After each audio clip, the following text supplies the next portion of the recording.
Good afternoon, class. Please remind, stand up. Danilo at Palasin, can you lead the prayers? Before you sit, can you pick the pieces of paper and plastic under your chairs and arrange your chairs? You may now sit. May I ask who absent today?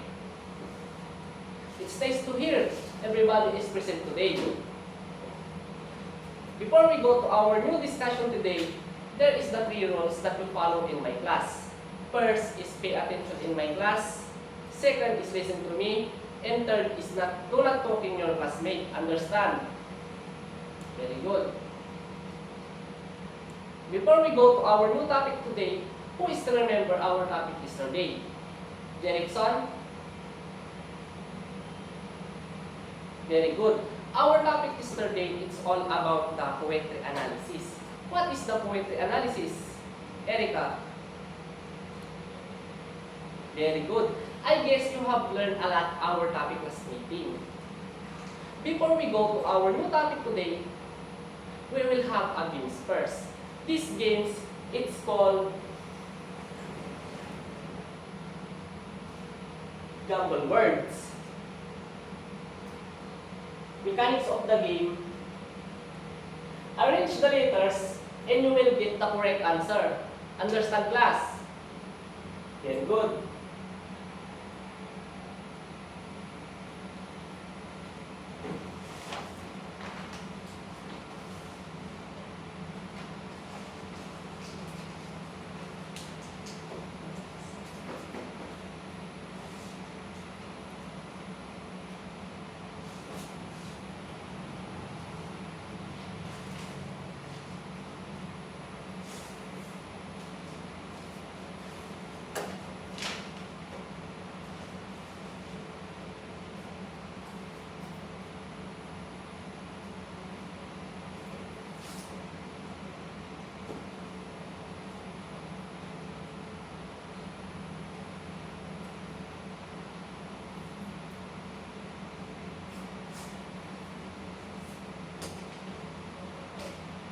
Who wants to answer the question?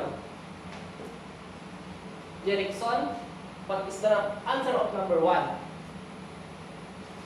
Always. Very good, always.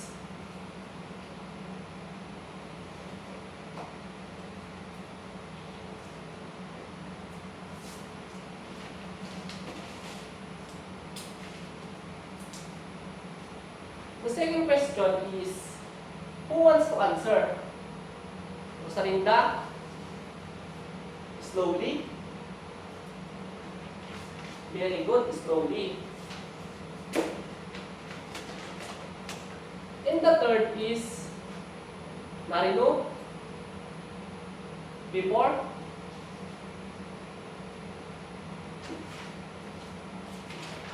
Correct, before.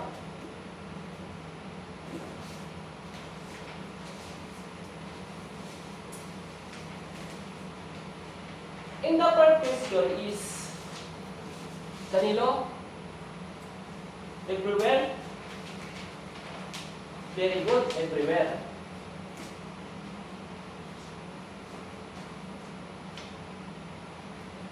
Do you want a more games class? Very good. These games is I will group you in 2 groups. The group 1 and the group 2. These games, it's called a picture analysis. Understand, class? Very good.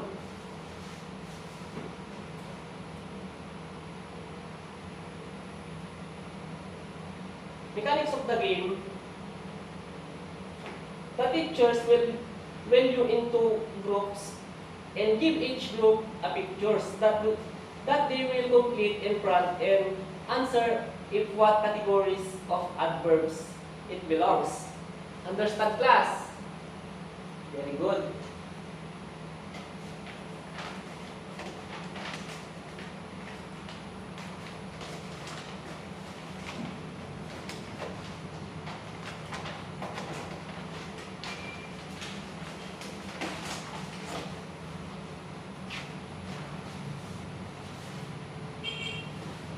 wants to representative your each group? Danilo? What did you say the pictures? What is the types of adverbs? Adverb of place? Very good. In the group 2, Jerickson, adverb of manner? Very good, adverb of manner. Erica, adverb of time? Very good, adverb of time. And Bern is adverb of frequency? Very good, adverb of frequency. I'm glad to know you understand our topic for today. What do you think our topic today? Jerickson? Adverbs? Very good. Our topic for today is all about the adverbs.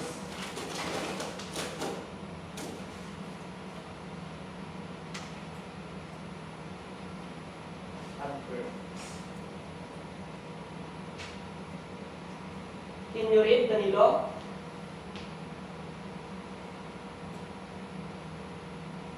Thank you, Danilo. Adverb is a word that can modify or describe an verb, adjective, or another adverb. Understand, class? Very good. We proceed the types of adverb. Adverb of frequency, adverb of manner, adverb of time, and adverb of place. First is adverb of frequency. Can you read? Bern? For example of adverb of frequency, I always reading of history of World War III. The word always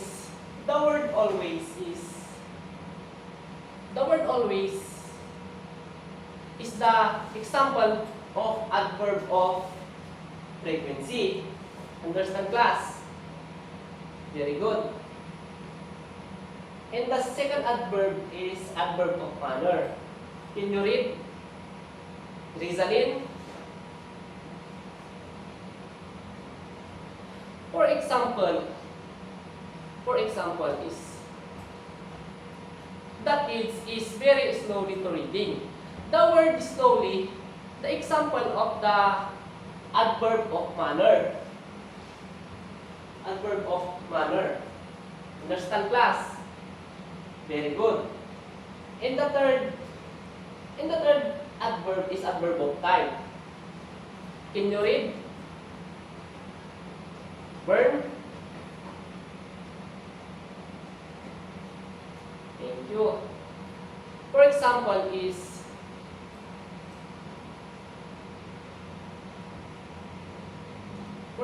of adverb of time is she left my house before I watch TV. It's a word before. Before is the example of adverb of time. Understand, class? Very good. And the last adverb is adverb of place. Can you read? Marchan?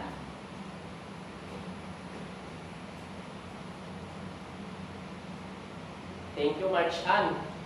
For example again, the adverb of place is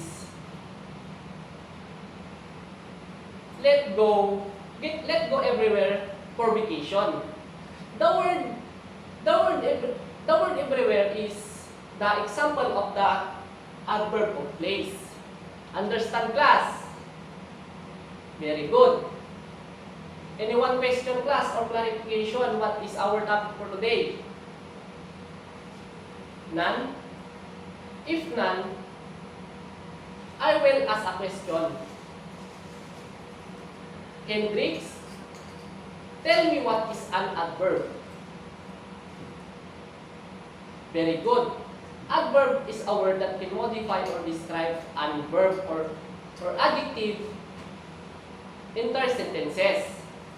The second question is, give the 4 types of adverb.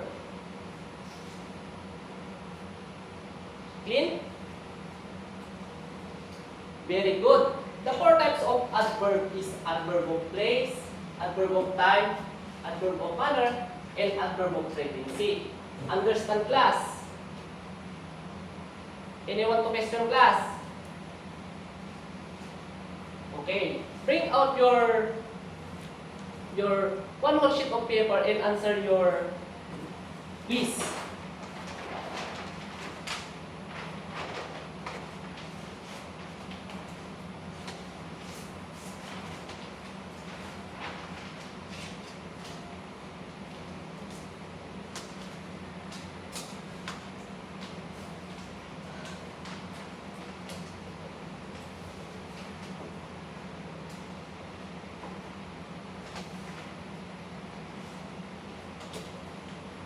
I'll give you 3 minutes to answer your quiz. Understand, class? Very good.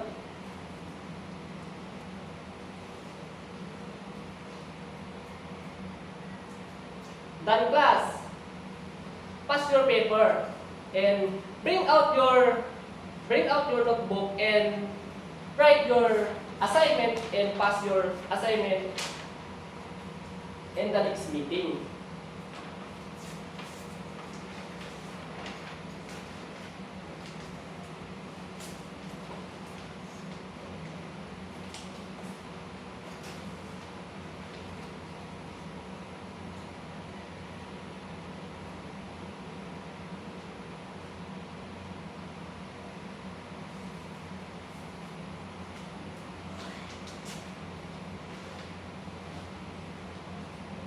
Done, class? Okay, goodbye, class.